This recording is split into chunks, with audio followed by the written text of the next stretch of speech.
day, first couple days, first week, and at 3 o'clock in the afternoon, I'm just observing things, and Don Shelby and Pat Miles go on the set and they do what they call promotions or the teases for what's coming up later that day.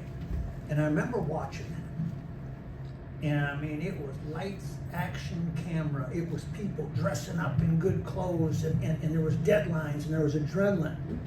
And I remember after a week of watching that saying, I got to get into this somehow. And Don was just perfectly dressed. He was the ultimate anchor. He was the ultimate journalist. And we became friends not because of the newsroom, because we loved basketball, and we play basketball once a week. A whole group from WCCO TV, 11 o'clock at night after 10 o'clock news for years. We'd go find a gym and play until 1 o'clock in the morning. And that's where I bonded with Don. And I'll never forget, because I wanted to be like him. He was my mentor. And I wanted to impress him so bad. And it was like a dad in the business. I wanted to prove to him that I could do this. And I remember as my career went along, years later, one day I walked in and I had a Hart Schaffner Marx suit. And I walked over to Don, because Don was so impeccably dressed all the time. And I said, what do you think of this? It's got the stripes, it's got... And Don said, that's really nice. He said, come here. And his suit coat was over his chair. He says, but when you really make it, and he held up the suit coat, and he opened it up, and it was a purple lining. It wasn't Hart Schaffner Marx, it was made for Don Shelby. Yeah. And he says, check out the lining, and the purple lining went with his purple tie. That's how tight he was. So today, when I found out I was doing this months ago, I have a suit specially tailored for Mike Max. Purple goes with the tie. And I did one more, Don. That's purple facing on the wall. Yeah.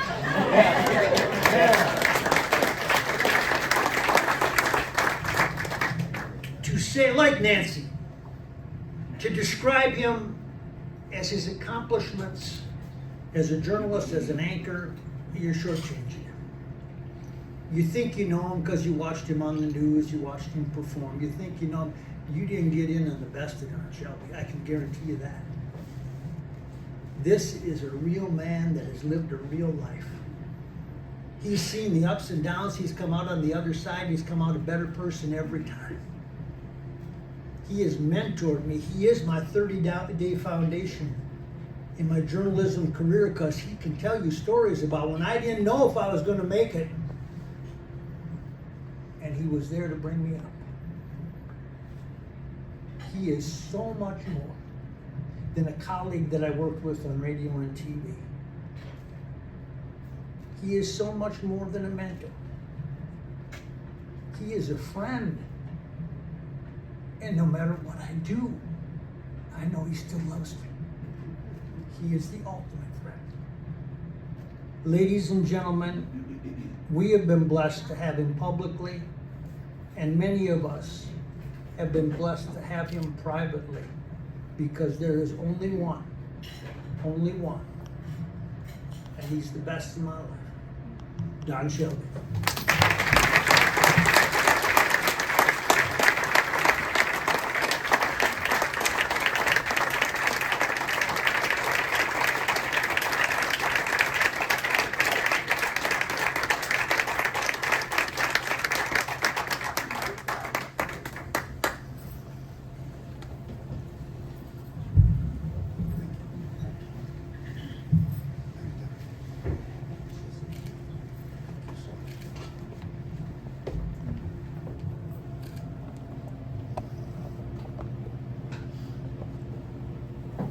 It's not often you would find me speechless.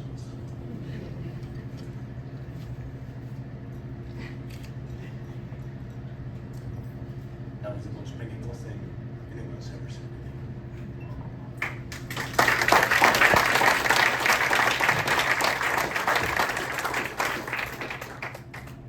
I love you, Maxie.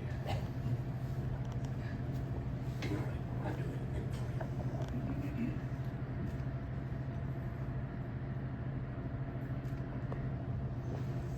Nick, thank you for the Third Youth Foundation.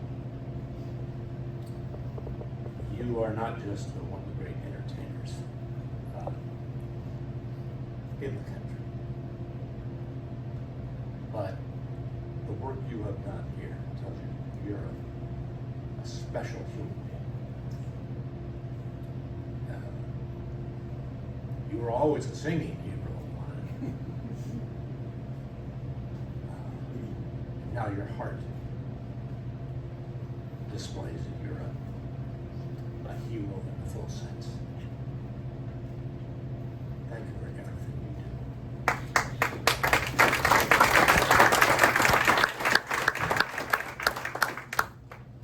And to my good friend, my colleague, my wife, Barbara, would understand. I said, she's the love of my life. But Barbara knows I come home to her. 47 years. 47 years together. Through thick and thin. And now we're in the thick part. We waited a long time. Meg, John, Third Youth Foundation people, I wanted to also mention this.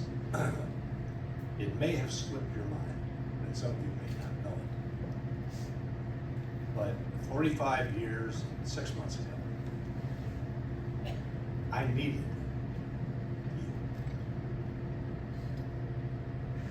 you. I'm 45 years sober.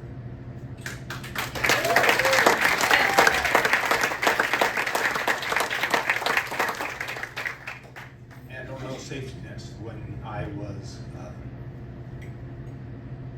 I tried to defy any kind of treatment because I always had an excuse. Who's going to pay the bills? I can't take off work. I can't stop. I can't do these things. I can't take the time. I can't face the embarrassment. I can't. That's what I did. And in fact, for the period of time that I was in recovery, in treatment, Barbara and the girls ran out of money. Checks weren't coming. And they canceled our checkbooks. So we couldn't pay bills. Had no savings. So the people for whom you do this work, they're me.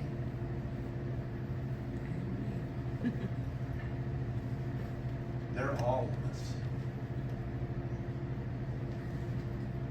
We are just one step away from being in their position. And so if our hearts go out, it goes out to you.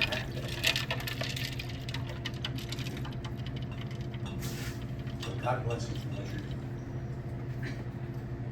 Because 45 years later, I can tell you this. That is torture. That's living a life of daily, minute by minute torture. And what you're doing is providing them happiness, which I never thought existed. But now it does.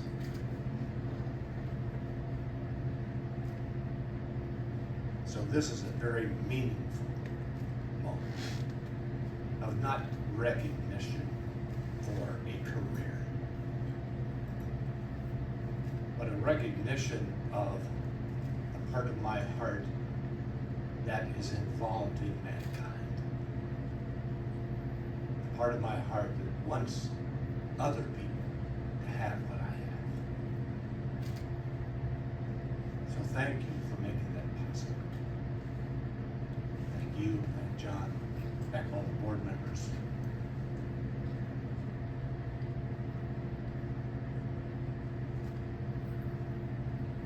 Didn't know exactly what I was going to say here today.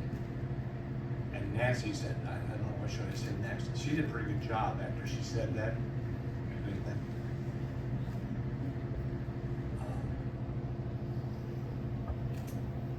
I can just say I'm blessed.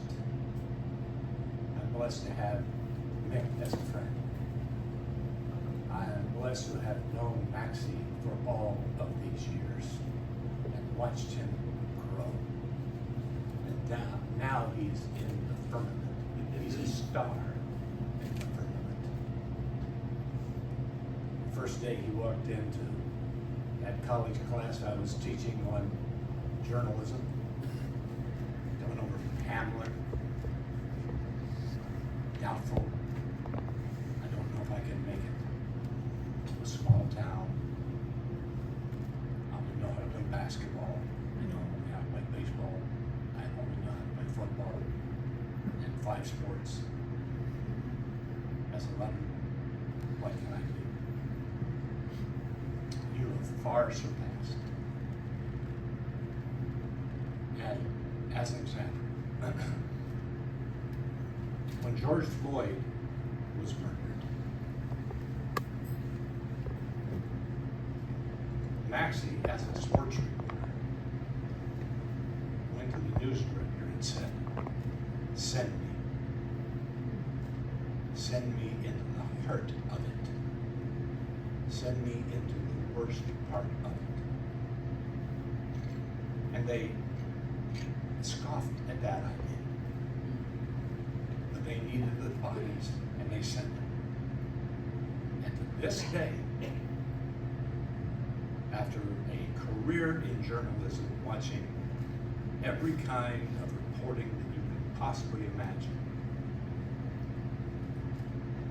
the best reporting during that tumultuous period done by any channel, by any reporter, national or local, was done by this sports guy who knew how to talk to people.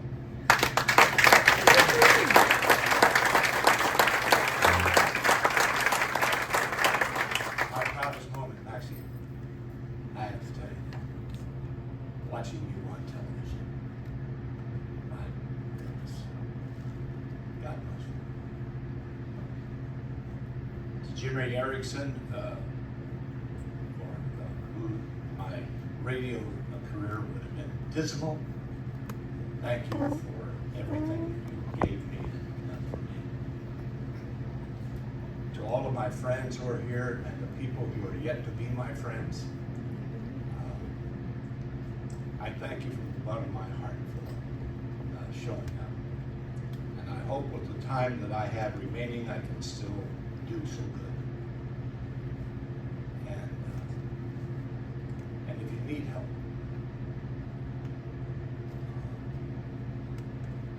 I'm available. Dan Rather used to say, because Dan was a Marine before he became the reporter covering for the Dallas local station the assassination of JFK. Tough guy. But he would always say to those he loved, if you ever need anyone to go to hell and back, call me first. Yeah, I remember. Thank you.